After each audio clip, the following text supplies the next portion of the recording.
dengan beroperasinya tol Cipali di 2015, di mana dari 116 km panjang tol Cipali itu 24 kilo adalah melintasi wilayah Indramayu. Dibangunnya potensi one village one product. Itu harapan kita bisa membuka orang yang tadinya exit tol Kedungnya terlintasi saja. Kami dalam merumuskan perencanaan untuk kawasan industri tidak mudah. Artinya tidak sembarang kita menerapkan atau menetapkan lokasi-lokasi tersebut.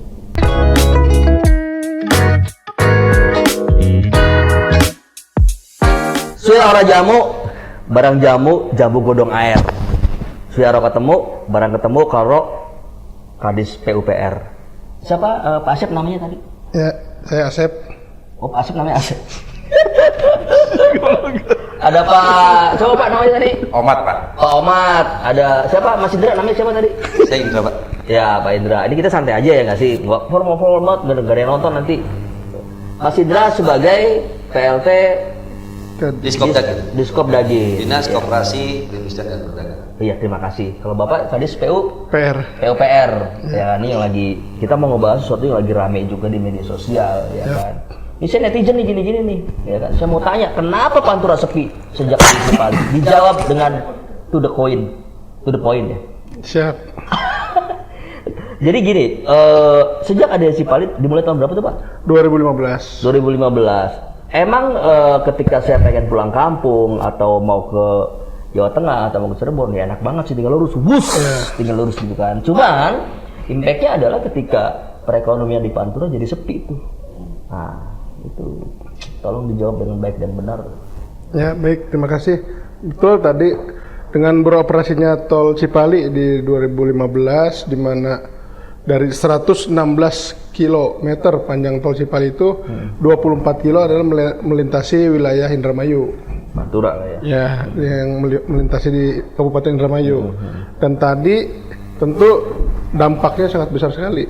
Mungkin kita ke dampak lebih ke negatifnya ya terhadap Indramayu, khususnya masyarakat yang menggantungkan hidupnya di jalur Pantura itu. Dari sekitar 86 km panjang Pantura itu, di situ kan sebelum ada tol Cipali itu orang mulai dari rumah makan, jual oleh-oleh khas Indramayu, manggahnya, ikan asin, terasi dan sebagainya. Sekarang mati suri lah ya. Mati suri. Dan itu dan tentu ini juga menjadi bahan pemikiran kita bersama, termasuk mungkin pemerintah Kabupaten Indramayu. Dan menyikapi itu, Bupati Indramayu di bulan September itu 2021 kita bersurat ke Kementerian PUPR, yaitu untuk agar ada akses langsung dari tol Cipali sampai ke kota Indramayu. Ada jalan tol baru. Ya, ada akses tol langsung ke kota. Tentu ini dimaksudkan untuk memudahkan transportasi ya. Dimana sekarang itu kita hanya dikasih satu pintu exit tol Indramayu yang ada di Cikedung itu, Cikamuran di sana. Jauh Pak. Nah itu perjalanan ke sana itu 1,5 jam sampai dengan 2 jam. Dan itu memang jalannya sepi melewati agak hutan. Nah itu juga. Kayu putih itu ya. Semua iya jalan situ melalui Jangga Cikamurang situ. Dan masyarakat Indramayu yang ada di perkotaan sendiri kalau mau ke tol itu kita lebih sekarang ini lebih enak ke Kertajati.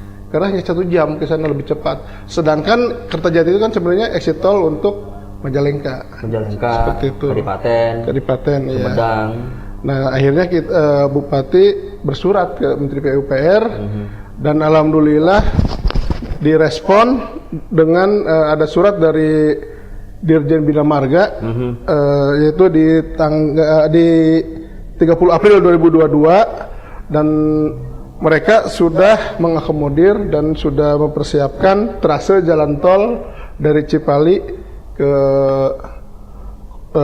kota langsung ke Indramayu. Artinya akan segera dibangun. Dan itu dampaknya pasti akan sangat berguna sekali buat perekonomian yang baru kan. Ya, betul.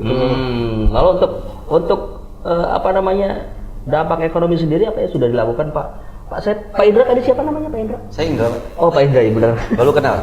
Baru tadi. Iya. Gimana Mas? upaya-upaya apa yang sudah dilakukan sama apa tadi namanya? Diskop Dagin mengenai dampak ekonomi yang mati suri. Kalau menurut Pak Asep tadi mati suri ketika ada Tol Cipali ini. Baik, saya kira kita tidak bisa menghindari perkembangan zaman hingga sarana transportasi, salah satunya tol, ya, itu juga menjadi kebutuhan masyarakat banyak juga. Kita tidak bisa mengelak itu. Sehingga masyarakat Indramayu yang tadinya merupakan jalur pantai utara dengan roda ekonomi yang berasal dari pergerakan lintasan dari sepanjang pantai utara dan Kota Indramayu, bergerak ekonomi sangat bagus, rumah makan berjejer di mana-mana, kemudian juga ekonomi masyarakat kecil UMKM lainnya juga berkembang. Dengan adanya perkembangan transportasi area tol tersebut menimbulkan sedikit mungkin dampak negatif mungkin bagi ekonomi masyarakat Indramayu.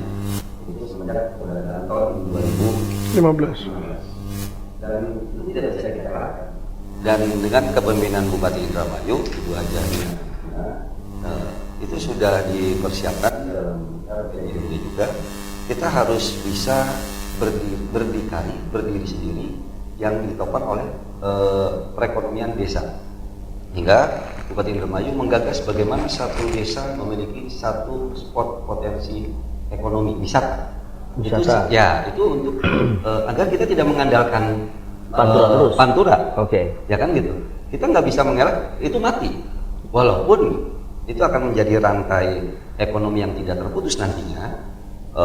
Tiap desa melalui dana desa, melalui ADD, melalui APBD harus memiliki one period, one lokasi wisata.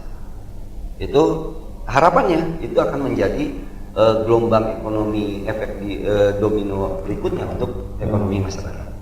Kemudian program daerah lainnya, Ibu Nina meluncurkan program-program perempuan berdikari melalui pelatihan-pelatihan yang dibidangi oleh beberapa dinas teknis, itu juga untuk menumbuh kembangkan mandirinya masyarakat kita. Itu yang kedua. Yang ketiga, ini yang terpenting, permodalan. Bersama pemerintah daerah dengan perbankan, bagaimana ekonomi kita bisa maju dengan adanya permodalan melalui kredit warung kecil. Nah, itu juga menjadi upaya pemerintah daerah tidak melulu menangisi keberadaan tol, meratapi keberadaan tol tersebut, tapi kita berusaha mandiri, berusaha survive. Daerah kita, Indramayu kita tidak berhenti, walaupun kita membutuhkan dukungan pemerintah yang lebih tinggi. Bagaimana Indramayu kita ini selain kita adalah potensi pertanian menjadi juga kebanggaan kita bersama, tapi ekonomi masyarakat juga beberapa program daerah itu kita laksanakan untuk ekonomi masyarakat kita bisa mandiri, dan itu menjadi harapan kita bersama. Itu tuh Mas. Ya. Kita balik lagi ke Dinas PUPR. Artinya kan gini, upaya-upayanya kan kita pengen nggak cuman jalan Pantura itu kan bagus jalannya, ya kan. Yang kita harapkan adalah orang-orang luar tetap bisa melewati ini. Nah, untuk menarik, ya kan, supaya orang tuh nggak bablas lewat jalan tol aja. Apa nih supaya bisa mereka lewat sini lagi? Yuk dong mampir, jajan sekedar jajanan oleh-oleh atau kulinernya atau tempat wisatanya. Kita kan pantainya panjang tuh. Jadi itu tuh Mas. Iya kan? Mungkin nanti Dinas Pariwisata Mas. Kita memiliki garis pantai terpanjang ya kan? Tapi tadi juga dibangunnya potensi one value one product. Itu harapan kita bisa membuka orang luar yang tadinya exit tol Cikedung ya terlintasi saja, ya kan? Mungkin dengan adanya beberapa potensi yang belum terbuka wisata atau potensi unggulan lainnya, dari mulai keluar Cikampek ini masyarakat dari manapun akan sengaja menuju Indramayu untuk melihat spot tersebut. Nah, itu kalau itu kan tetap lewat tol. Nah, sekarang balik lagi ke Panturanya nih. Pantura itu udah Pantura, keluar Cikampek kan gitu. Keluar Cikampek. Ya, artinya sepanjang dari perbatasan di Sasak Sewo. Betul. Ya kan, sampai dengan pantai mana Bali, Balongan Kerangkeng lah sampai Kerangkeng lah ya. Kalimantan gitu kan. Ini bagaimana mengupayakan orang-orang luar tetap melewati itu. Selain wisata tadi, ya kan? Bagaimana kita bikin stand-stand baru Ya. di sepanjang Pantura. Itu yang kita laksanakan, itu yang selalu digadangkan oleh pimpinan daerah Bupati Indramayu, Bu Haji Nina, bagaimana mandiri di atas kaki desa masing-masing, mandiri di atas kaki masyarakat masing-masing. Berarti udah nggak ada masalah dong, ya kan? Masalahnya sekarang ada tinggal menunggu, bukan masalah sih itu. Ya, kita harus survei, Mas. Kita harus survei. Kita harus berpikir keras bagaimana daerah kita ini tidak kalah cepat perkembangannya dibanding daerah. Ya, tentunya dengan zaman digital sekarang juga kan, ya orang-orang bisa jualan nggak harus buka stand di Pantura gitu kan. Dengan adanya BUMDes juga, ya kan, mereka sudah berafiliasi dengan perusahaan-perusahaan besar kayak Shopee, kayak Tokped gitu kan, bisa jualan di TikTok juga. Saya rasa itu bagian dari program dari Disnaker juga, program dari Ibu juga, Ibu Nina Agustina, ya kan itu. Nah, sudah sampai mana sekarang peruntukan jalan tol baru, gate baru, pintu tol baru yang pemerintah daerah usulkan ke Kementerian PUPR, Pak? Ya, terima kasih Bung Taka. Jadi tadi mungkin sedikit ya, kenapa sih kita mengusulkan exit tol langsung ke kota itu? Salah satunya juga tadi, walaupun misalkan kita di Pantura rame, aksesnya jauh, Pak. Kalau kita ada exit tol itu kan mungkin nanti sekitar hanya 15-20 menit sampai ke Pantura. Dan termasuk juga kenapa kita ngotot nih harus ada gitu ya, bukan hanya karena supaya dari perkotaan cepat mau ke Jakarta, enggak. Itu ada beberapa. Pertama kita ada Perpres 87. Apa tuh? Tentang kawasan rebana. Oke. Dan di mana ini meliputi 7 kabupaten kota yang ada di X wilayah 3 Cirebon plus Subang dan Sumedang. Gitu.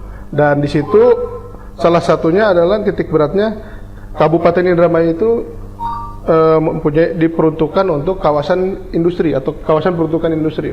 Kita ada 14.000 lahan yang kita siapkan. 14.000 apa nih? Hektar, 14.000 hektar untuk kawasan peruntukan industri ini tersebar di 6 wilayah.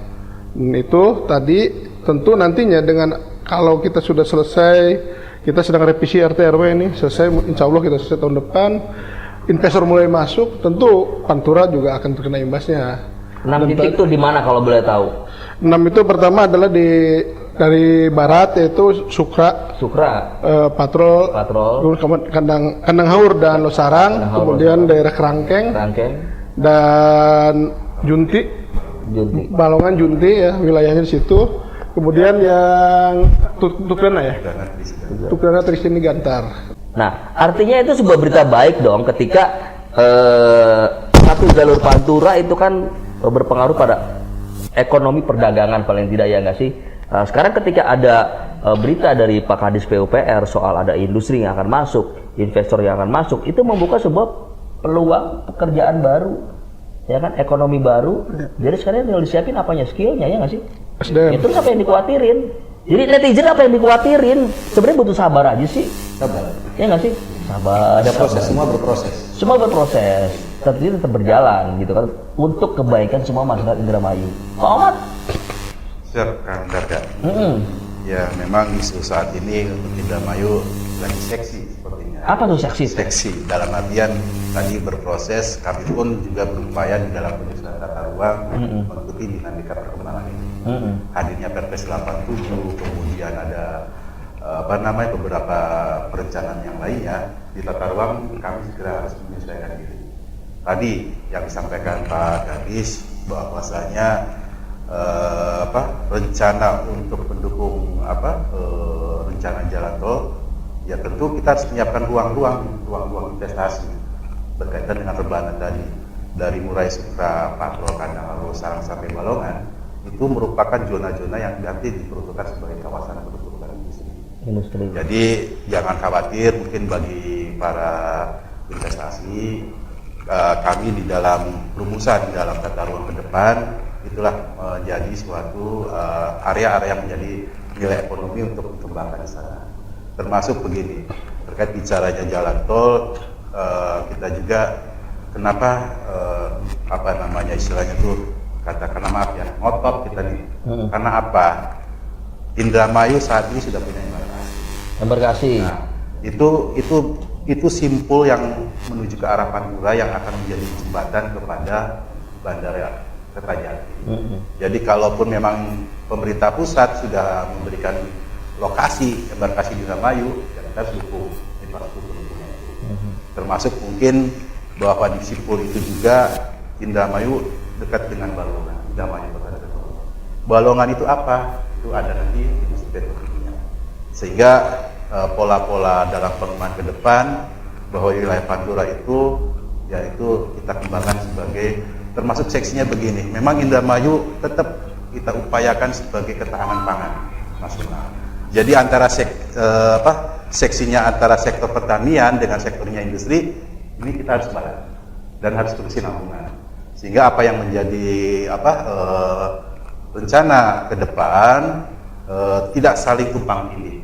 Kami di dalam penyusunan tata ruang ini bagaimana menerapkan fungsi-fungsi biar semuanya itu seimbang, biar itu menjadi keberlanjutan ke depan untuk pengisian sektor-sektor itu. Ya, artinya seperti yang Pak Ahmad bilang tadi bahwa sektor pertanian dan industrinya bersinergi, berjalan berbarengan, tidak tumpang tindih gitu. Seperti yang saya lihat ya sebenarnya pembangunan irigasi itu sudah dilakukan sama PUPR ya. Yeah. Sudah dilakukan. Jalan-jalan juga sudah 85% datanya. Artinya sudah tidak ada masalah. Yang sekarang menjadi fokusnya adalah bagaimana kita sebentar pelan-pelan merambat naik presentasinya tentang ekonomi. Yeah. Ya, middle law terutama ya, yang middle law gitu. Ya. Terus masalahnya di mana lagi nih ya kan? Semua berproses lah. Semua berproses, tapi saya mau satu lagi nih saya protes. Hiburan. Jadi gini, ya saya harus mengakui sebagai orang Indramayu bahwa orang Indramayu adalah orang yang sangat konsumtif. Iya nggak sih? Bener nggak sih? Iya. Dia kan belanja di mana, di Cirebon, terus belanja lagi di Bandung lagi. Sementara Indramayu, ayo dong, PUPR bikin apa kayak bioskop, apa kayak gitu kan. Ini cerita netizen nih, ya kan? Sebenarnya itu udah ada agendanya deh kayaknya. Enggak sih? Ya, tentu ini juga semua pasti akan saling berhubungan ya. Tadi karena selama ini kan satu aja kita hotel saja. Hotel sekarang lagi dibangun. Nah sekarang ini kita kan sampai saat ini kalau nyari hotel yang representatif sekali susah nih di Indonesia. Pasti kenapa? Karena orang juga kan akan bikin hotel itu kan ada yang ngisi nggak kan, ada yang nginep nggak gitu. Nah tadi kedepannya dengan nanti sudah ada kawasan industri otomatis kan juga otomatis akan saling ada bangkitan masing-masing lah. Berkaitan. Kunjungan juga akan banyak gitu. Termasuk mungkin akan butuh hotel kan, salah satunya itu seperti itu. Kemudian juga tadi bahwa pasti akan dengan banyaknya dengan investasi termasuk juga mungkin nanti kan akan ada mall juga, walaupun sekarang kita sebenarnya kan sudah ada satu yang sedang dibangun cuman belum beroperasi gara-gara kemarin COVID kan. Jadi seperti itu ya itu belum prioritas lah ya kan? Mungkin yang seperti jadi itu adalah bagaimana kita meningkatkan ekonomi dulu nih ya kan, sama SDM-nya sama betul. skillnya ya sebelum industri masuk ya kan, jangan kita harus mempersiapkan. Iya, kalau ibu bupati pesan adalah sebelum industri masuk kita siapkan dulu SDM-nya. Ya. Jangan sampai pabriknya udah ada, sing kerja, wong jaga, wong keluar, ya kan rugi lagi. Meskipun secara ekonomi pasti di sekitar pabrik ada kos-kosan, ya kan, ada wong dagang. Karena orang perantau semakin banyak, itu berdampak juga buat ekonomi. Tapi kalau misalnya masyarakat lokalnya bisa, kenapa enggak? Ya betul. Iya nggak sih Pak? Ya betul sekali.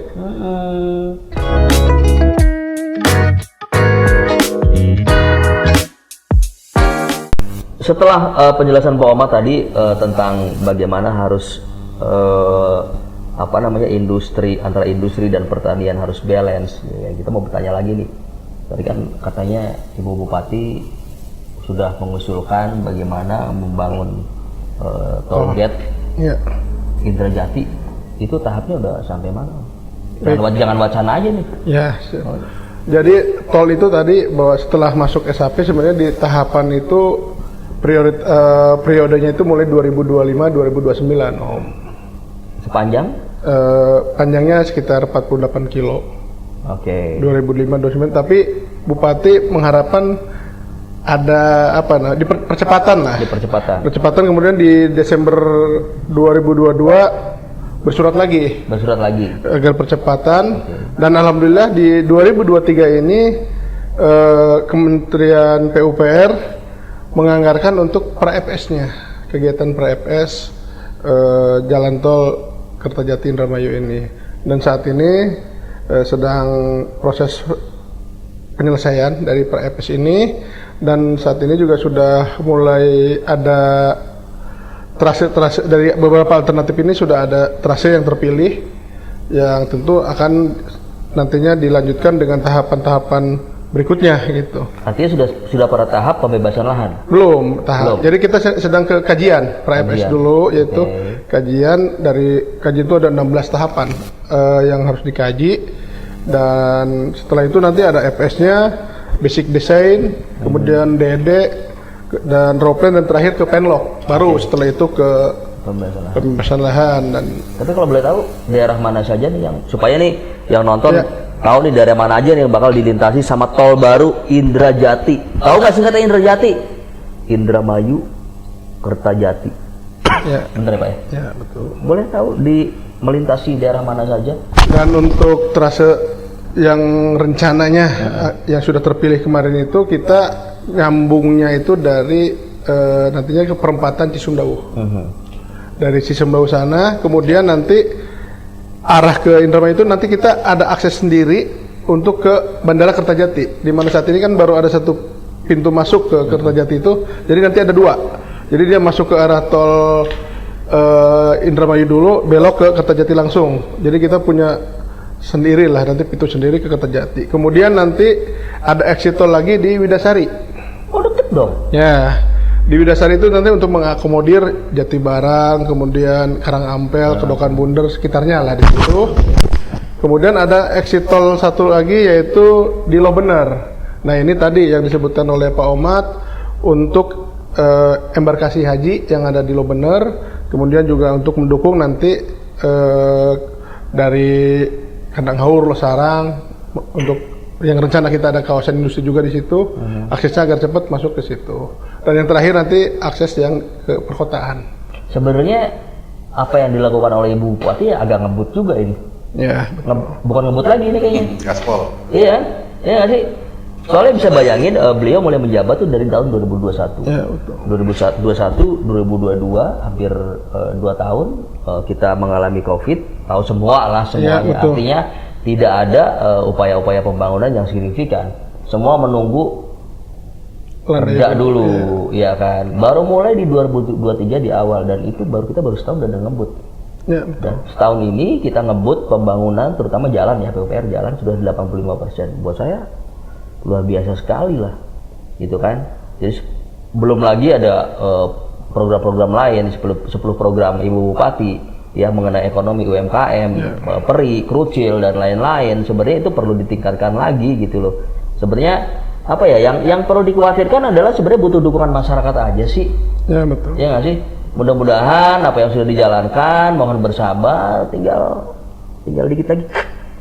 Gol semua masyarakat Indramayu bisa punya lapangan pekerjaan. Artinya sekarang yang nanya susah nyari pekerjaan di Indramayu, ya kan?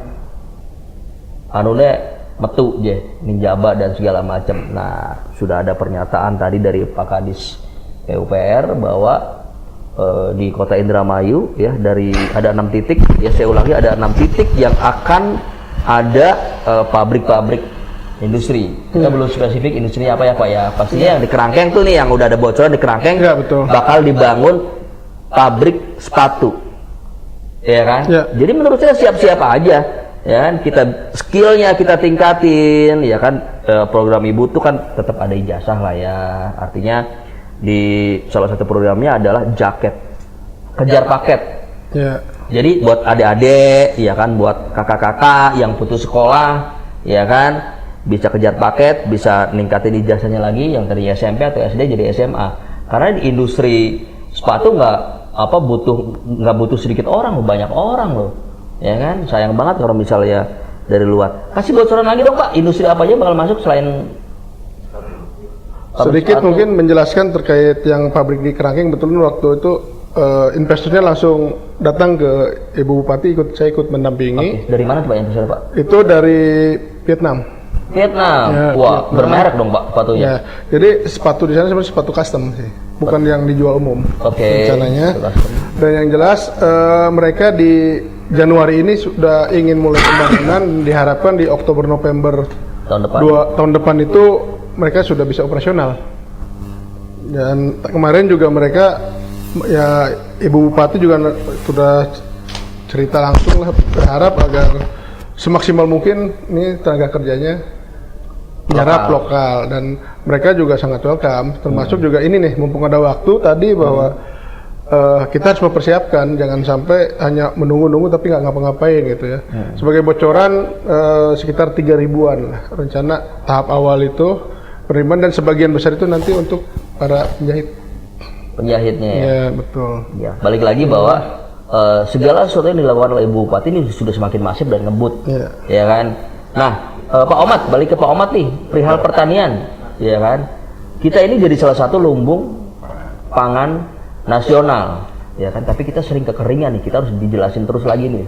Sering banget kering, wilayah mana terutama gitu. Itu masalahnya di mana dan upaya-upaya apa yang sudah dilakukan? Wilayah Indramayu memang sebagian besar masuk dalam wilayah irigasi pusat. Bagaimanapun juga pemerintah pusat ini betul-betul juga menyiapkan infrastruktur untuk pemerintahan. Hadirnya Jatigede, Cipanas, kemudian Sandawana itulah bukti pusat bahwa wilayah Indramayu merupakan wilayah pertanian. Oleh karenanya tadi, artinya sisi keseimbangan kita bahwa secara kondisi geografis wilayah dari mulai selatan sampai tengah tuh kita punya orientasi yang tadi sebagai pengembangan kawasan pertanian. Oke. Kami dalam merumuskan perencanaan untuk kawasan industri tidak mudah. Artinya tidak sembarang kita menerapkan atau menetapkan lokasi-lokasi tersebut.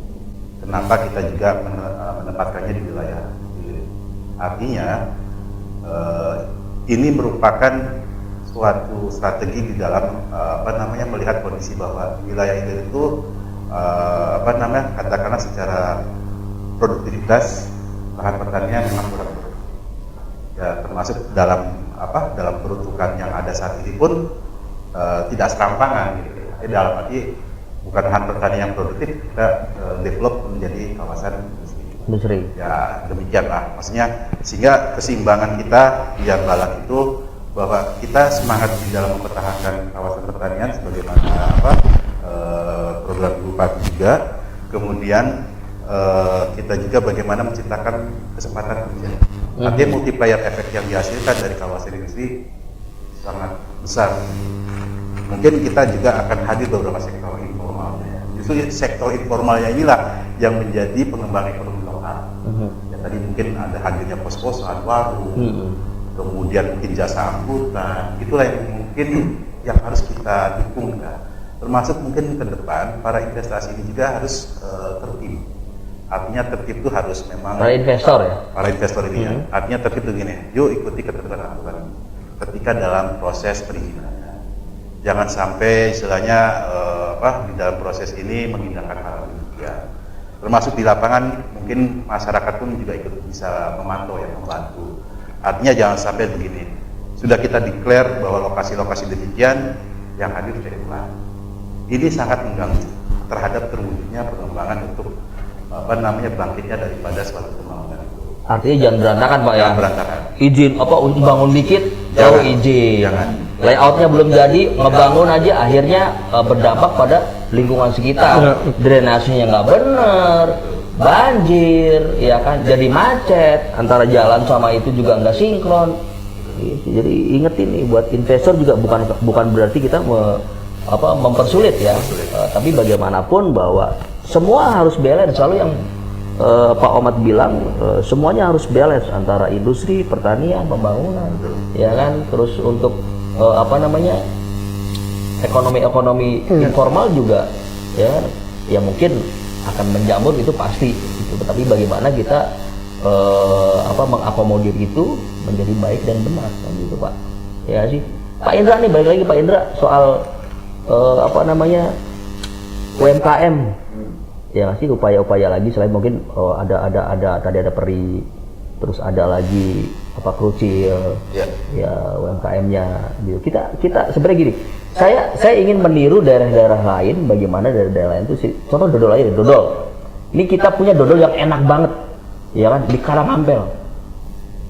Kenapa kita masih kalah dengan dodol tetangga sebelah atau dodol di sana? Padahal secara rasa, ya ini saya nggak lagi ngomong karena saya orang Indramayu, nggak juga. Tapi secara rasa itu dodol di Karangampel enak banget, Pak. Kenapa nggak ada mereknya?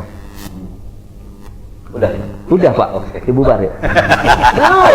Jawab dulu. Jadi gini, tadi kita sampaikan, setiap desa itu baru tahu, Bang Taka baru tahu satu jenis makanan yang paling enak ya. Oh ada lagi Pak, satu dulu sementara. Ya. Anda jangan mancing-mancing saya nanti. Nah, banyak kan ini kan? Banyak. Nah, gitu. Pertanyaannya kenapa tidak dilabelisasi kan? Kan? Program-program pemerintah daerah sudah melaksanakan program-program labelisasi, kemudian sertifikasi halal, pendampingan PIRT, dan lain-lain, layak sehat dan sebagainya. Cuma jumlah UMKM kita itu kan bukan 1-2, sehingga ada jeda waktu yang harus mereka menunggu satu sama lain.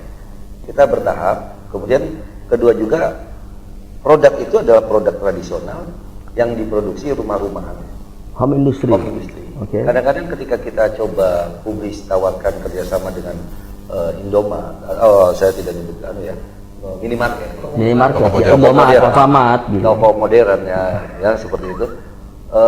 Juga kemampuan produksi mereka berkaitan dengan daya tahan. Nah itu mendampingi yang kita lakukan. Dinas Perindustrian, Dinas Kesehatan, dan dinas-dinas teknis lainnya. Seperti itu. Jadi sudah kita lakukan. Artinya ada min plusnya ya. Artinya min plusnya ada gini.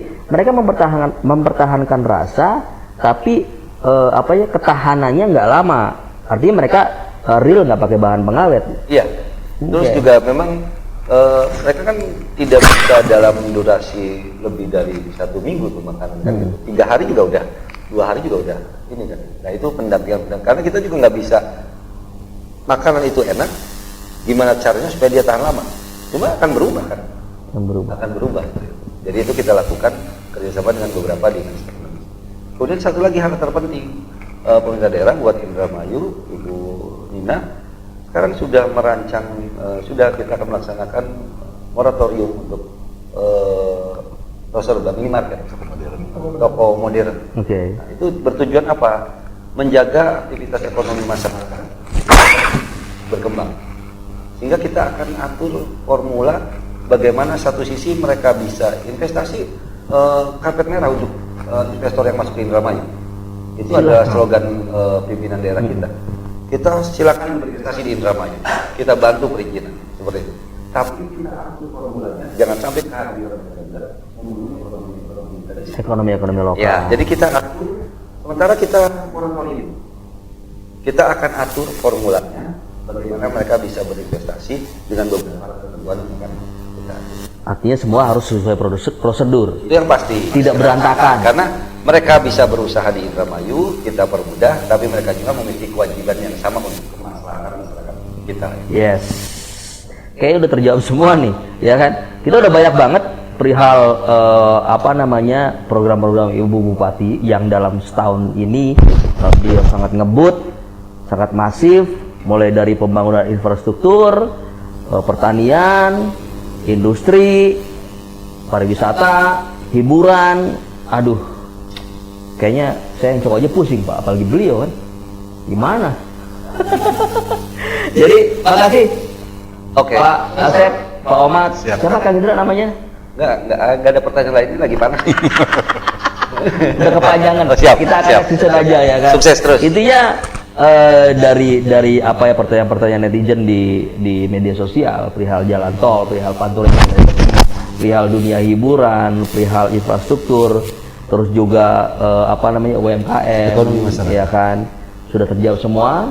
Jadi silakan kalian buat yang udah nonton, ada pertanyaan yang belum dijawab atau ada pertanyaan yang belum sempat saya capture, silakan kalian tulis di komentar, saya akan capture, saya akan sampaikan ke kepala dinas terkait, ya kan, apa aja pokoknya. Mudah-mudahan itu menjawab semua kegelisahan kalian.